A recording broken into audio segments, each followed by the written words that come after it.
you so much. Terima kasih untuk tim musik. Pastor Paulus, thank you for the opportunity to come and share here in Indonesia. Terima kasih kepada Pak Paulus dan tim untuk kami boleh share di Indonesia. It's a privilege for me to be here. Suatu kehormatan buat kami boleh melayani di sini. The next 3 days is going to change your life. Saya percaya 3 hari berikutnya akan mengubah hidup Anda semua. Because a few things will come together in your life. Karena ada banyak hal yang akan dikerjakan Tuhan dalam hidup Anda 3 hari ini. The first thing is, I believe the Holy Spirit is going to touch your life. Yang pertama adalah bahwa Roh Kudus akan menjamah hidup Anda.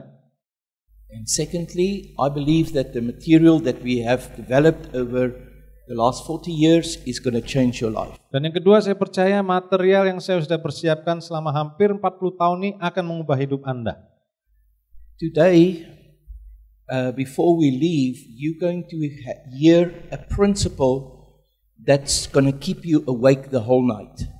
Sebelum Anda meninggalkan tempat ini, hari ini, Anda akan mendengarkan prinsip-prinsip yang akan membuat Anda nggak bisa tidur malam ini.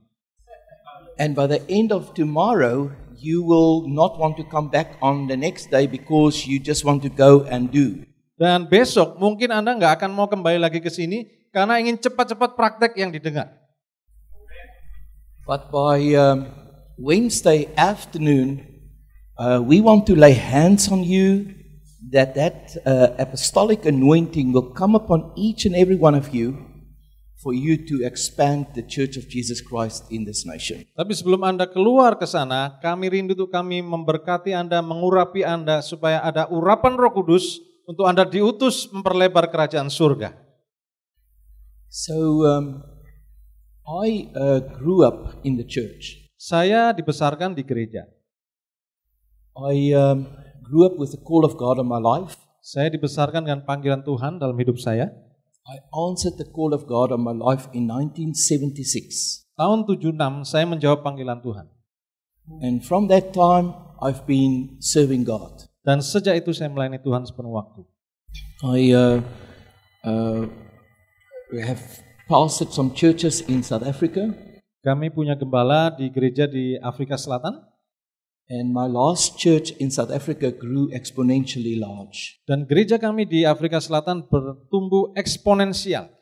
We saw our church grow to about 4,500 people.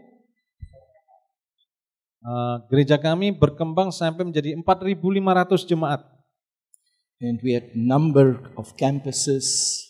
Dan ada banyak tempat-tempat cabang-cabang gereja kami. And then we started planting churches. Lalu kami mulai mengembangkan gereja lain. And in one city we planted 27 churches. Di satu kota ada 27 gereja dibangun. 15 years ago the Lord called me to Australia. 15 tahun lalu Tuhan panggil saya ke Australia. And so I planted a church there. Dan saya menanam gereja di sana. And we planted 3 churches in 3 years. Dalam 3 tahun kami menanam 3 gereja. The first church that I planted in Australia Yang pertama kami tanam di Australia now has about 1,200 people. Sekitar 1.200 jemaat sekarang ini. That church, when we planted, we built a place of worship for $5 million cash. Kami bangun gedung gereja $5 juta cash. So those principles that we've learned around the world, I want to share with you. Prinsip-prinsip yang kami terapkan di berbagai belahan dunia ini kami mau bagikan kepada saudara. Because since 2012, we started planting churches in the nations as well from my ministry. Sejak tahun 2012 kami juga mulai menanam gereja di banyak negara lain. And so we have churches on 3 continents. Ada 3 benua yang kami tanam gereja. But my heart is to help people in every nation to plant and pioneer new churches. Hati saya adalah untuk setiap saudara bisa menanam gereja dimanapun di setiap bangsa. And that generational movement, anointing, I believe rests on a few people sitting here today as well. Dan saya percaya urapan kegerakan itu ada di beberapa saudara di tempat ini. And so I pray that that apostolic anointing will come upon you in these days. Saya berdoa supaya urapan apostolik itu akan turun di beberapa saudara, bahkan semuanya hari-hari ini.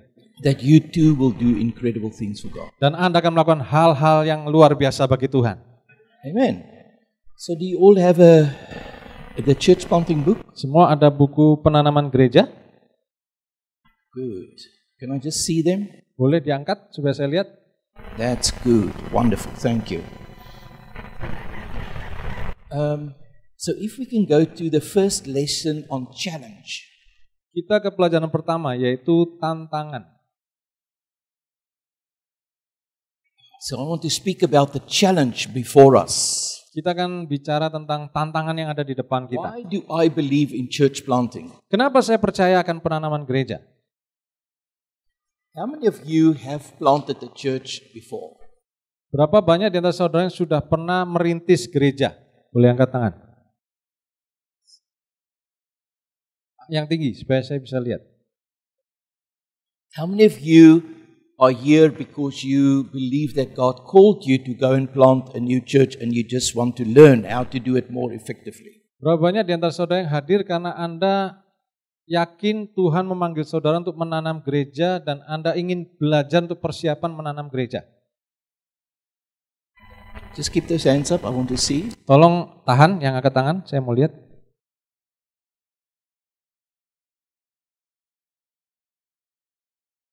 Okay, good. Well, I believe the Lord is going to do that for you. Saya percaya Tuhan akan bekerja bersama-sama dengan saudara.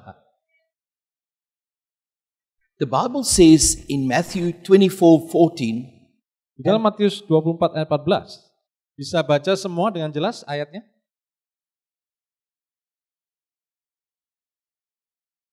Alright, the Bible says in Matthew 24:14, and this gospel of the kingdom shall be preached in all the world for a witness unto all nations, and then shall the end come. Dan Injil Kerajaan ini akan diberitakan di seluruh dunia menjadi kesaksian bagi semua bangsa. Sesudah itu barulah tiba kesudahan. There are still unreached people groups in Indonesia. Ada banyak grup yang belum terjangkau di Indonesia. But Jesus' desire is that the gospel will be preached in all the world as a witness unto all nations before the end will come. Kerinduan Yesus adalah Injil diberitakan di seluruh dunia, di seluruh suku, baru dia akan datang. So at the bottom of your first page, it is the biblical challenge. Di halaman tersebut, di bagian terakhir adalah ada tantangannya. So you've got to write in the word biblical. Anda harus tulis di dalam titik-titik itu Alkitabiah, tantangan Alkitabiah. So Revelation chapter 5 verse 9 to 10 says, and they sang a new song, you are worthy to take the scroll and to open its seals, because you were slain, and with your blood you purchased men for God from every tribe and language and people and nation, and they will reign on the earth. Wahyu 5 ayat 9-10, dan mereka menyanyikan suatu nyanyian baru, katanya, engkau layak menerima gulungan kitab itu dan membuka meterai-meterainya, karena engkau telah disembelih dan dengan darahmu engkau telah membeli mereka bagi Allah dari tiap-tiap suku dan bahasa dan kaum bangsa, dan mereka akan memerintah sebagai raja di bumi. Christ paid the price that every person will be reached with the gospel. Kristus sudah membayar harga untuk setiap orang di setiap suku. He didn't come to, oh, now the gospel have reached the Balinesian people. Okay, now it's finished. It's okay. Now at least the Balinese people have heard the gospel. Jadi bukan karena Injil sudah sampai di suku orang Bali lalu sudah cukup. Karena sudah sampai di Bali sudah bagus. He wants every nation to hear the gospel. Dia rindu setiap bangsa dan suku. Week after week I travel the globe to go to new nation, a new people group, a new tribe, to equip them to plant their churches in those people, among those people groups. Setiap minggu saya terbang ke negara lain, suku lain, etnis lain, supaya saya mengajar mereka untuk menjangkau suku mereka. And then of course we have the Great Commission. Dan tentu saja kita punya amanat agung. Matthew chapter 28, verse 19 to 20. Matius 28 ayat 19 sampai 20.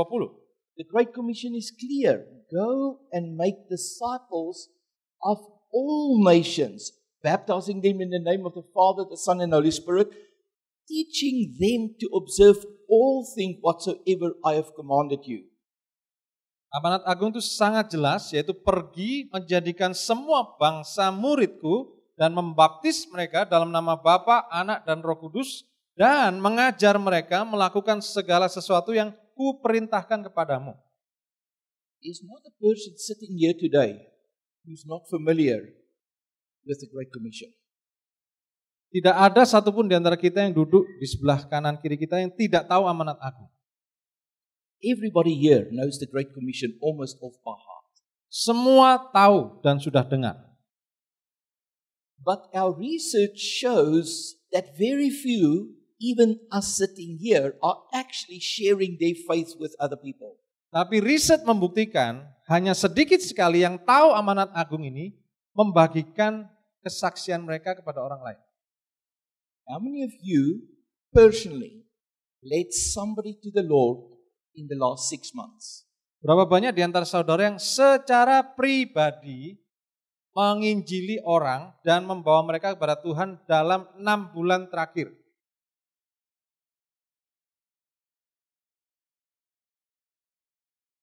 Can you see? Dan lihat sendiri, tidak semua. So George Barna did this research and he found that there are certain obstacles why people don't share their faith. George Barna melakukan satu riset dan menemukan ada beberapa hal yang membuat orang takut untuk menginjil atau bersaksi. The first reason is fear. Yang nomor satu adalah ketakutan. Fear of being ridiculed, disapproved, and persecuted by the world, especially those who have authority over us like our parents, our spouses, or our bosses. Ketakutan untuk dipermalukan, ditolak, atau dianiaya oleh dunia, terutama oleh orang-orang yang memiliki otoritas di atas kita seperti orang tua, pasangan kita, atau bos. The number one reason why people don't share their faith is because they are fearful. Nomor satu alasan orang tidak bersaksi adalah takut. So in your notes, write in the word fear. Nomor satu yang Anda tulis di catatan Anda, takut. So the reason we gave you these books is because we want to make sure that you have a learning experience. Nomor satu alasan kita memberikan buku itu adalah Anda belajar. The second reason is that people don't feel that they are qualified. Nomor dua alasannya adalah mereka merasa tidak memenuhi syarat. Number 3 is they just want to keep their jobs. Nomor tiga, mereka takut kehilangan pekerjaannya. Number 4 is complacency, a lack of compassion, passion, and laziness. Nomor 4, rasa puas diri, kurang kasih, gairah, dan malas. Number 5 is too many worry about being politically correct. Nomor 5, khawatir kalau mereka tidak benar secara politik. Number 6 is they are influenced by worldly culture. Nomor 6, mereka terlalu dipengaruhi oleh budaya dunia. Number 7, a lack of training. They don't know how to share their faith. Nomor 7, kurang pelatihan karena mereka tidak tahu caranya menginjil yang efektif. Number 8, a feeling of not being a strong enough Christian with a strong faith. Nomor 8, tidak merasa kuat imannya sebagai umat Kristen.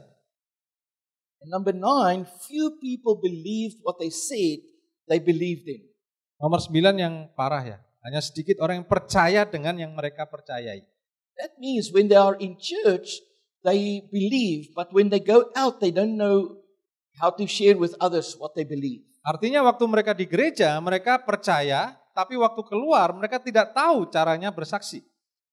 Number 10 is they embrace false beliefs. Nomor 10, mereka memeluk kepercayaan yang salah.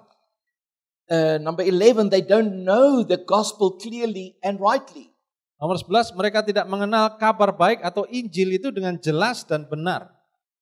So if somebody has to ask you, so tell me the gospel, then well, I don't really know the whole gospel. I know that Jesus died, but I don't really know how to share my faith. Kadang-kadang ada orang tanya, coba ceritakan tentang Injil. Ya kira-kira saya tahu sedikit lah ya. Yesus katanya mati, tapi saya nggak tahu jelas. And number 12 is they don't see the example from church leaders. Yang nomor 12, mereka tidak melihat contoh dari para pemimpin gereja mereka.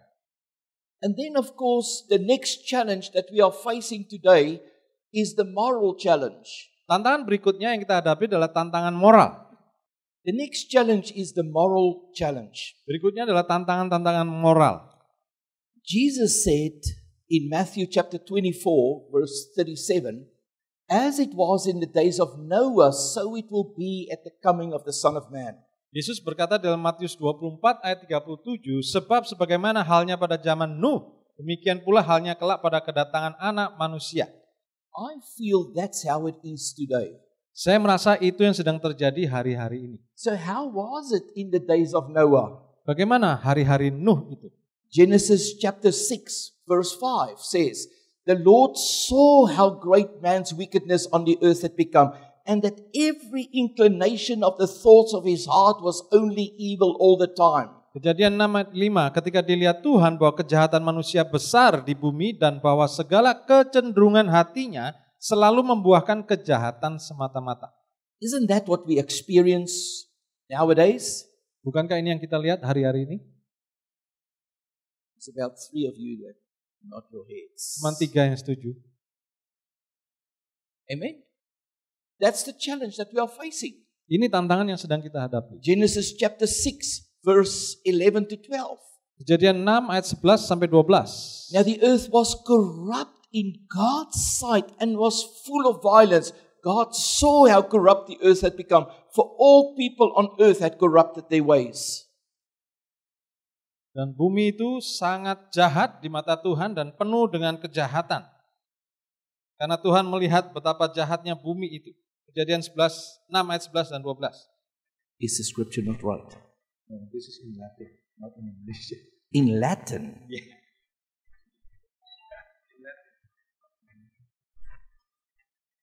Okay. Just make a note for me, please. Please.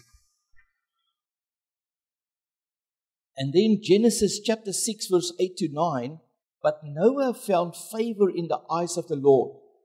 This is the account of Noah. Noah was a righteous man, blameless among the people of his time, and he walked with God. Kejadian 6 ayat 8 dan 9, tetapi Nuh mendapat kasih karunia di mata Tuhan. Inilah riwayat Nuh. Nuh adalah seorang yang benar dan tidak bercela di antara orang-orang sejamannya, dan Nuh itu hidup bergaul dengan Allah. The reason you are here is because God found in you a Noah. Anda ada di sini karena Tuhan menemukan Anda hidup seperti Nuh. I don't know about Indonesia, Saya belum kenal Indonesia, but if it's anything like what I see in other nations, there's a moral challenge that the church is facing. kalau apa yang saya lihat di bangsa-bangsa lain itu juga terjadi di sini, saya melihat ada banyak tantangan moral. Many churches have compromised themselves. Ada banyak gereja kompromi. You find there's no difference between how people live morally in the church than outside the church. Tidak ada bedanya antara orang yang hidup di gereja secara moral dengan yang di luar gereja. God is calling us to plant new churches that live according to the word of God. Tuhan sedang memanggil Anda semua untuk seperti Nuh hidup dengan cara Tuhan. You look at me like I'm a stranger here. Pandangan mata Anda terlalu mengintimidasi saya. What are you talking about? Anda sedang ngomong apa sih, Pak? I'm telling you, Saya berkata jujur.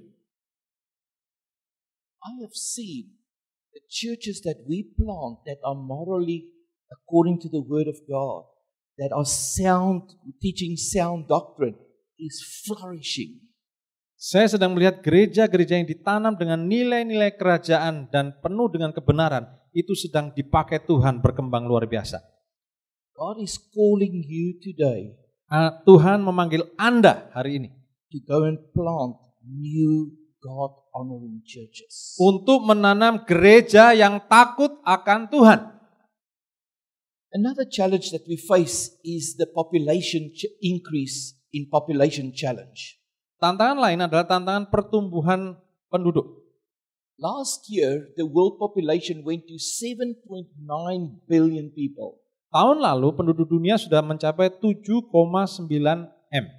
And so what that means Artinya, is that there is 78 million more people to reach with the gospel than the year before. ada 78 juta orang yang perlu dijangkau dibanding tahun sebelumnya.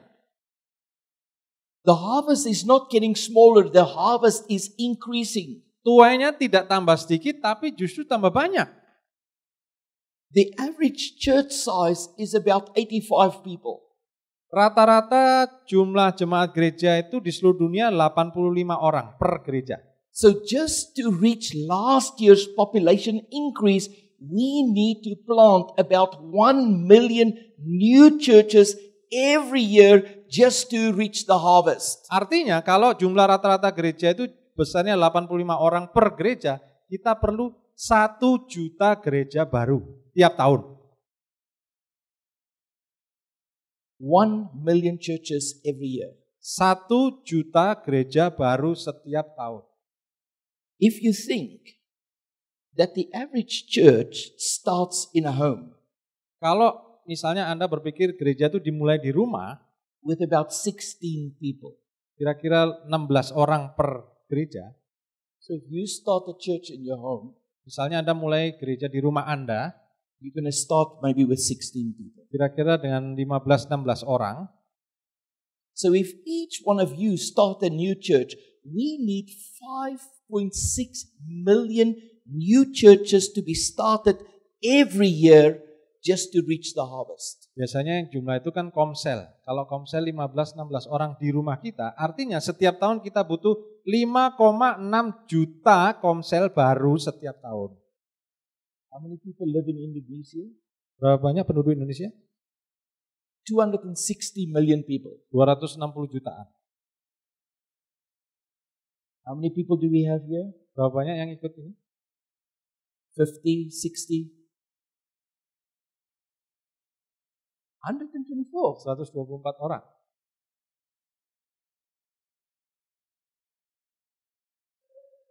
There's no way it's 124.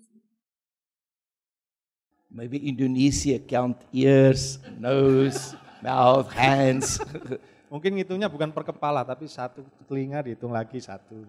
What I'm saying is that we are only a few people. Artinya kita ini cuma sedikit.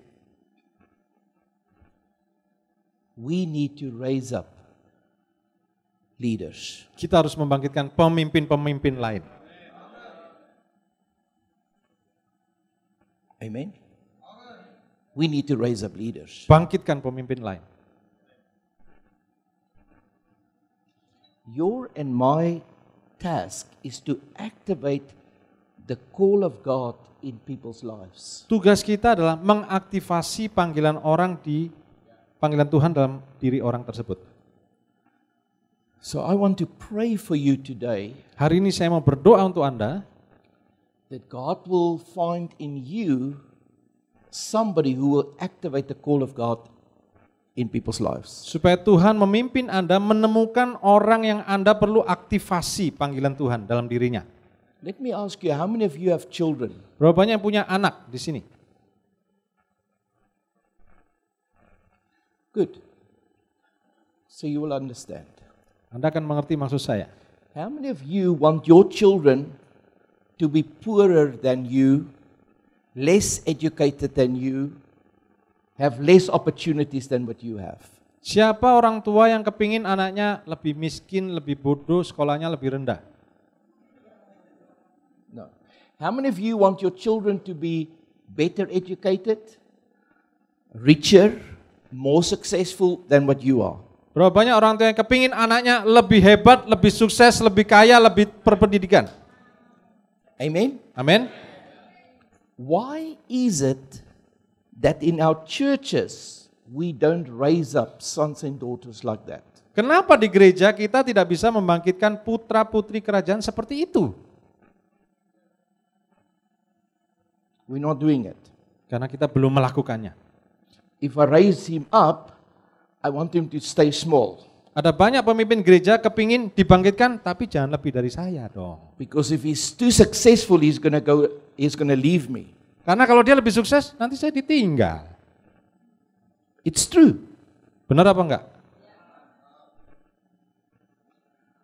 But today I pray that spirit will be broken over your life. Saya berdoa tuh supaya roh itu dipatahkan dari saudara. No, you're very quick to say amen today. Anda cepat sekali aminnya. I'm going to challenge you. Tapi akan ada tantangannya. That's really what we need to do. Itu yang harus kita lakukan sungguh-sungguh. Amen. So that we can reach the harvest with the gospel. Supaya kita bisa menjangkau dunia dengan Injil. Another challenge that we faced Tantangan lain is the unreached people groups challenge. yaitu tantangan kelompok yang belum terjangkau, unreached group. There is still over 6,671 completely unreached people groups on the planet. Ada 6.672 kelompok yang belum terjangkau Injil sama sekali. They have never, not even once, heard the gospel of Jesus Christ. Bahkan mereka belum satu orang pun mendengar Injil Yesus. Then of course we have significantly reached groups and partially reached and minimally reached and formally falsely reached groups. Lalu ada grup-grup lain, misalnya grup yang sedikit terjangkau, minimal terjangkau, lumayan terjangkau, bahkan ada yang sudah terjangkau tapi dengan kepercayaan yang keliru. I see some people here, God put a call on your life to go to unreached people groups. Saya melihat ada beberapa orang di sini yang Tuhan pakai untuk unreached group, belum terjangkau. I was in Nepal many years ago. Nepal. Oh, saya ada di Nepal beberapa saat lalu. Nepal. And a girl came with her parents to the training. Dan ada seorang gadis datang ke training dengan orang tuanya.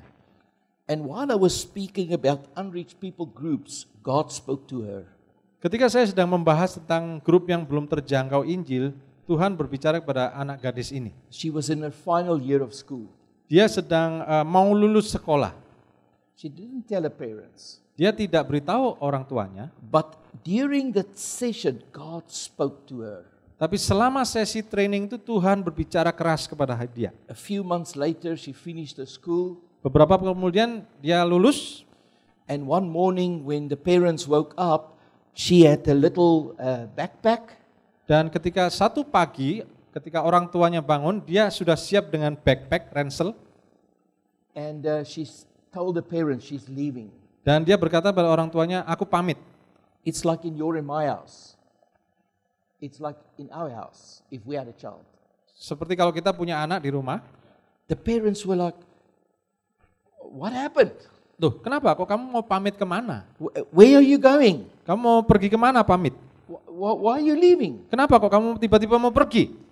She says, God spoke to me. I'm going to go into the Tibetan mountains and I'm going to reach unreached people groups. Tuhan suruh saya untuk pergi ke gunung di Tibet untuk saya menjangkau grup yang belum terjangkau So the Injil. parents say, no, sit down. We have to talk about this. Orang tuanya berkata, oh jangan, duduk dulu, kita diskusi dulu. You can't just go. Jangan langsung pergi begitu saja. Who's going to provide for you? Siapa yang akan membiayai kamu? You're a girl. You can't just go off by yourself. Kamu tuh gadis, kamu gak bisa pergi sendirian. She says, no, God spoke to me. Tapi Tuhan berkata kepada saya, pergi.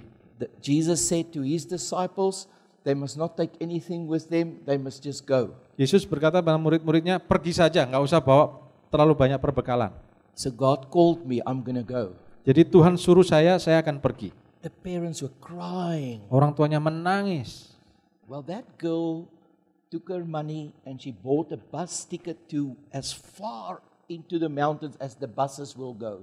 Gadis itu menerima uang dari orang tuanya dan beli tiket bis untuk perjalanan sejauh mungkin yang bisa dibeli dengan uang itu. And from there she started walking into the mountains. Turun dari bus, dia jalan kaki naik gunung. And she tells the story that after 3 days, she went into the mountains. Setelah 3 hari perjalanan jalan kaki, dia mencapai gunung itu. And she was so exhausted. Dia sangat lelah, She was so hungry. lapar, And she came into this little village and she fainted. dan dia masuk satu desa dan akhirnya pingsan. And this little village, she couldn't speak the language. Dan di desa ini dia tidak bisa berbicara bahasanya. And so they nursed her back to health. Akhirnya dia dirawat sampai dia pulih kembali. And so when she realized, wow, she fainted, Akhirnya dia sadar, oh ternyata saya kemarin pingsan. she started using sign language to communicate with the people. Dia mulai berkomunikasi dengan bahasa isyarat, bahasa tubuh. And one of the little goats had a broken leg. Dan dia melihat ada A goat. kambing yang patah satu kakinya. And so she was still weak. Dia masih sangat lemah, But she just went to the goat and she laid her hands on the goat and the Lord healed the leg of the goat. gadis itu tumpang tangan ke kambing yang patah kakinya dan sembuh kambingnya. Well, everybody in that village thought she was an angel from God. Akhirnya seluruh desa berpikir dia ini malaikat yang dikirim Tuhan.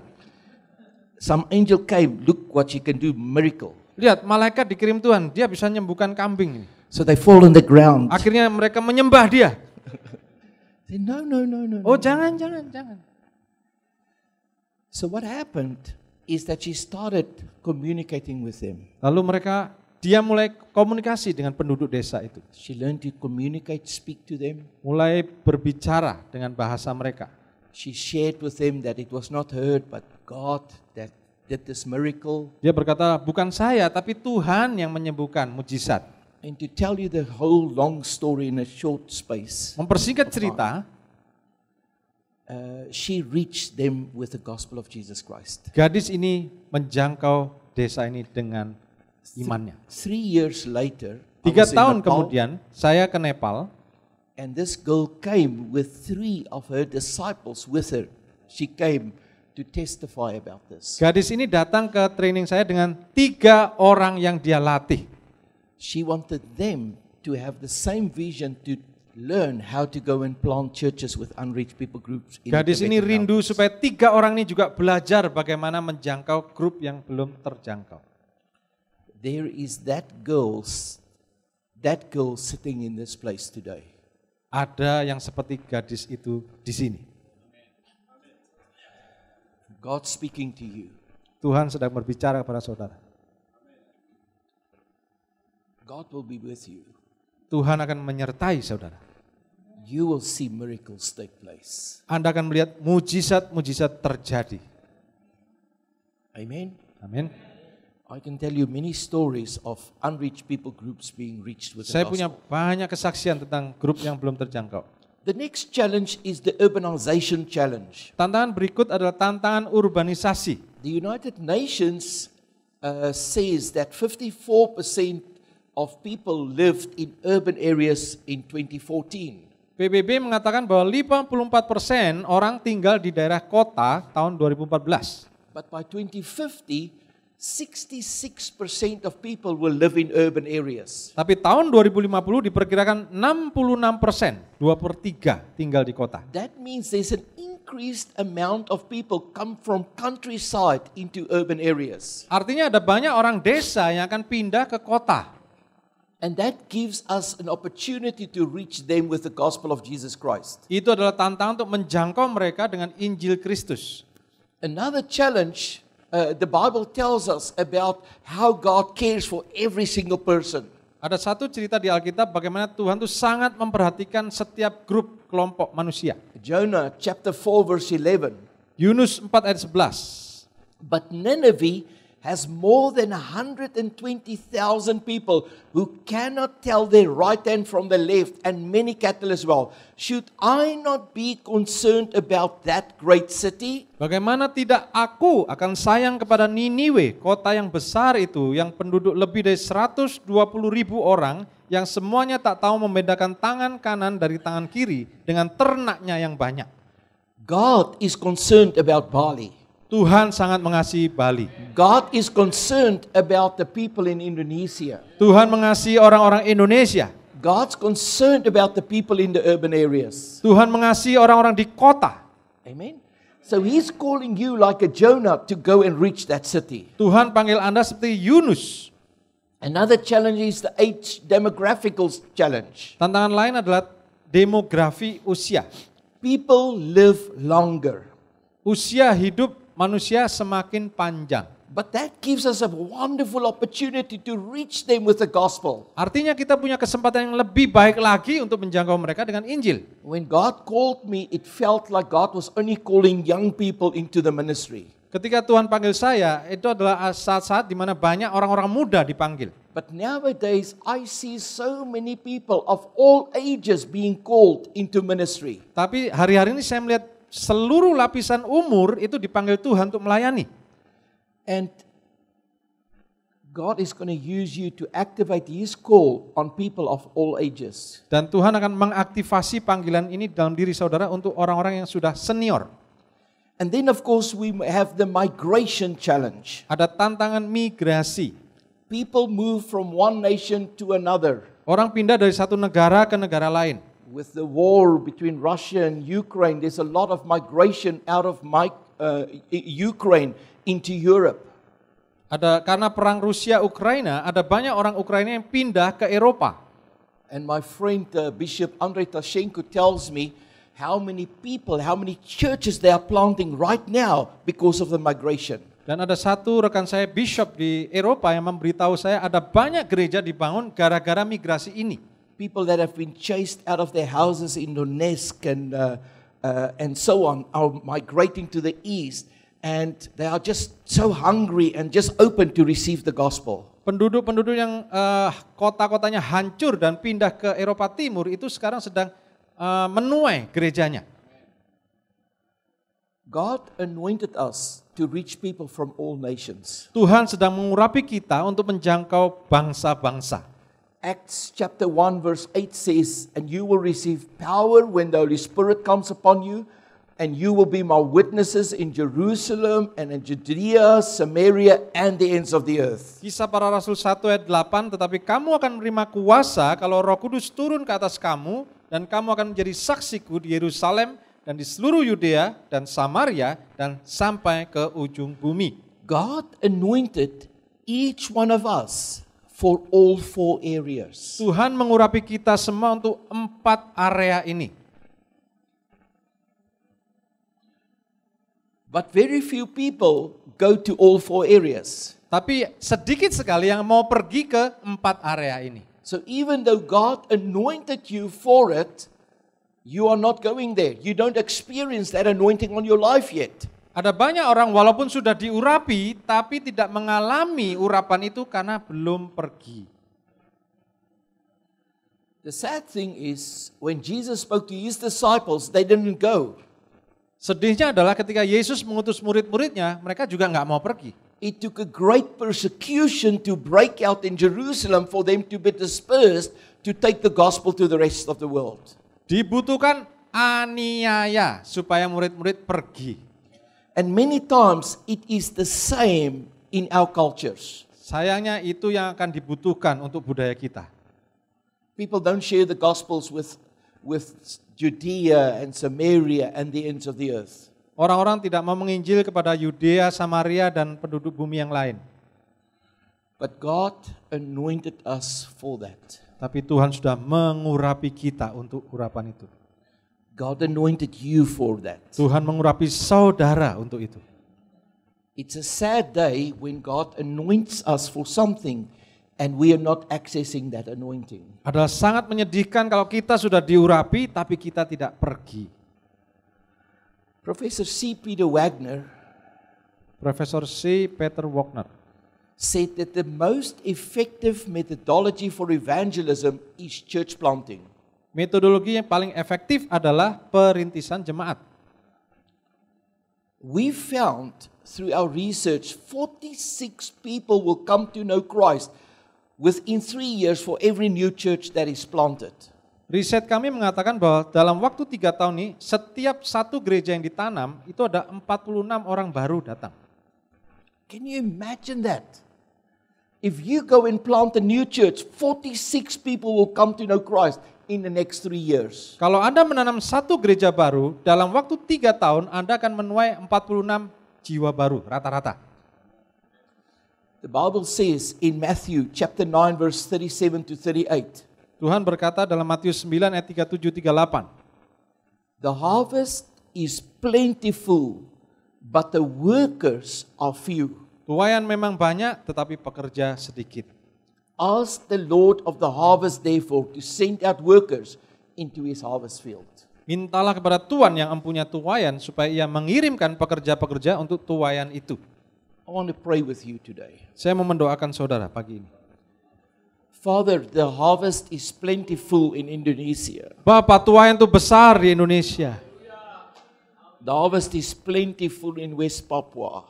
Tuaian itu besar di Papua Barat. The harvest is plentiful in all these other islands. Tuaian itu besar di pulau-pulau yang lain, Tuhan.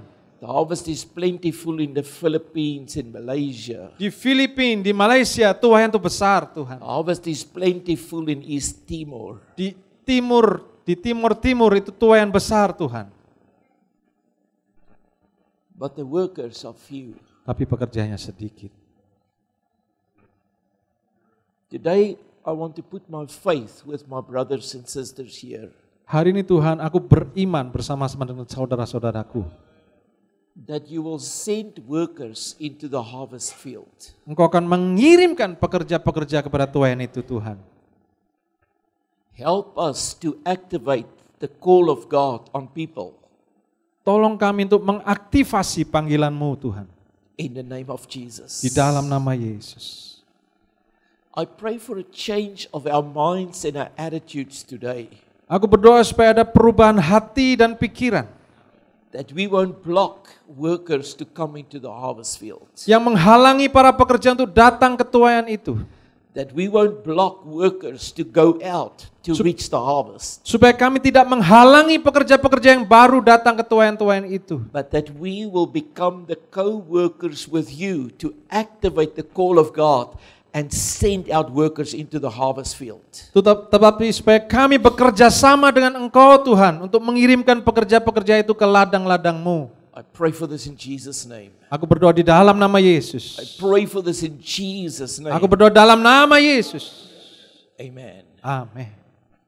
You know, the Bible says in Romans 10:17, faith comes by hearing, hearing by the word of God. Dalam Roma 8 ayat 17, iman timbul dari pendengaran akan firman Tuhan. So we use that scripture to share the gospel so that faith rise in people's heart to believe in Jesus. Anda perlu men-sharingkan iman itu supaya orang mendengar dan timbul imannya. So here's the thing. How will people respond to the call of God on their lives unless you and I start speaking about the call of God? Bagaimana orang bisa respon kalau Anda tidak mulai men-sharingkan iman Anda?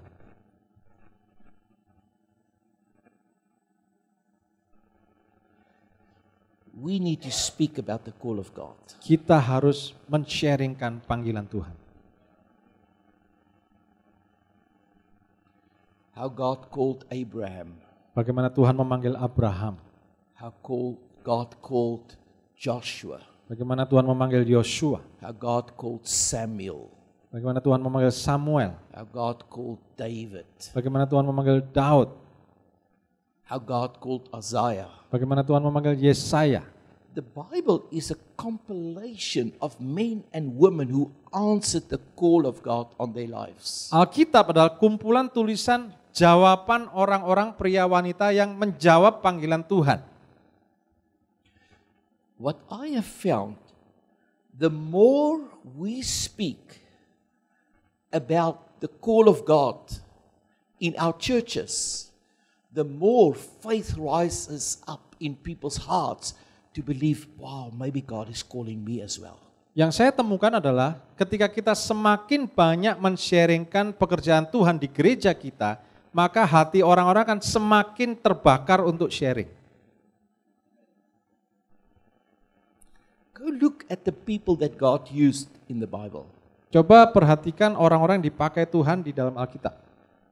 They were woodworkers, Mereka ini pekerja kayu, they were shepherds, gembala, they were farmers, petani, simple people, orang sederhana. until they answered the call of God on their lives. Sampai mereka menjawab panggilan Tuhan. Then God used them. Maka Tuhan memakai mereka. Amen. The biggest favor you can do for God is start activating the call of God on people's lives. Hal yang paling Anda bisa lakukan untuk Tuhan adalah ketika Anda mengaktifasi panggilan Tuhan untuk saudara. You know why you are here? Anda tahu kenapa Anda di sini? Because somebody activate the call of God in your life. Karena ada seseorang yang dulu mengaktifasi panggilan Tuhan atas hidup mereka. That's what happened. Somebody preached on the call of God, and that day, wow, God is calling me. Pada hari itu ada orang yang mendengar suara Tuhan dan mereka menjawab dan mereka membagikan. Amen. So Father, I want to pray for my brothers and sisters here, Bapak, aku berdoa untuk saudara-saudaraku di tempat ini. that from today our messages will change, Mulai hari ini misi kami akan berubah. that we will speak about your call, Kami akan mulai membicarakan panggilan-Mu atas kami. and I want to put my faith with them, Aku mau beriman bersama-sama dengan mereka that semua. every time they speak about your call, Setiap kali mereka menjawab panggilan-Mu, that men and women will be activated to answer your call, pria dan wanita akan diaktifasi oleh panggilan-Mu. that we will reach the harvest. Dan kami akan menjangkau tuaian itu. In Jesus' name. Dalam nama Yesus. Amen. Amin.